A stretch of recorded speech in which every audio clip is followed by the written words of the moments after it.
Hello বন্ধুরা, কেমন আছো? এই দেখো বিড়ালটা না আম গাছে উঠে না মানে তাড়া করেছে একটা বিড়াল। আম গাছে উঠে ফেসে গেছে, আর নামতে পারছে না দেখো। আর আমার বিড়ালের প্রতি একটু দুর্বলতা। কি সুন্দর দেখতে না বিড়ালটা। ও না ভয় পাচ্ছে, আমি আসছি তো, ওই দেখো ভয় পাচ্ছে, ফেসে গেছে গো। না আমার ছেলে বলছে হাত দিয়ে নামাতে গেলে ও তো ভয় আঁচড়ে ফাঁচড়ে দেবে।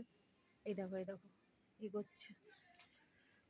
বাপরে, আমার পায়ে আবার কিসের কাঁটা লাগছে, দেখছো দেখছো কিরকম, দেখো কি কিউট দেখতে। আমি কি করব বলো তো, লাঠিটা দিয়ে, এই যে লাঠিটা দিয়ে ওকে ঠেলে দেবো। বিড়াল মাটিতে পড়ে গেলে তো লাগবে না, ওদের লাগে না।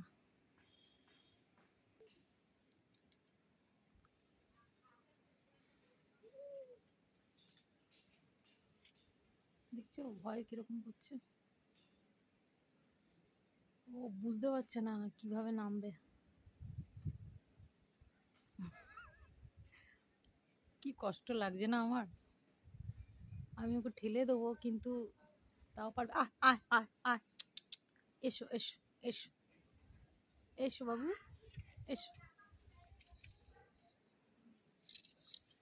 আমি ভাবছি ঠেলে দেবো নাকি, লাঠিটা দেখে না ও ভয় পাচ্ছে, ভাবছি আমাকে মারবে। কিন্তু আমি ওকে, বিড়াল কুকুর আমি কোনোদিন মারিনি। আয় আয় আয় আয় আয়, ভয় দেখালে যদি নামে।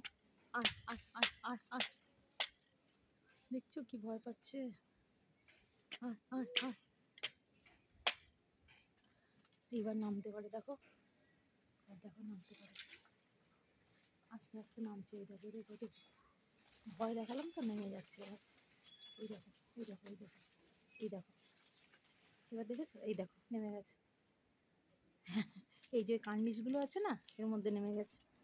যাক বাবা, ভয় না দেখালে কিন্তু ও ওখানেই ফেসে থাকতো। ভয় দেখালে একটা ইয়ে হয় না, কোনো রকম মানে বাঁচতে চায়। চলো ঠিক আছে।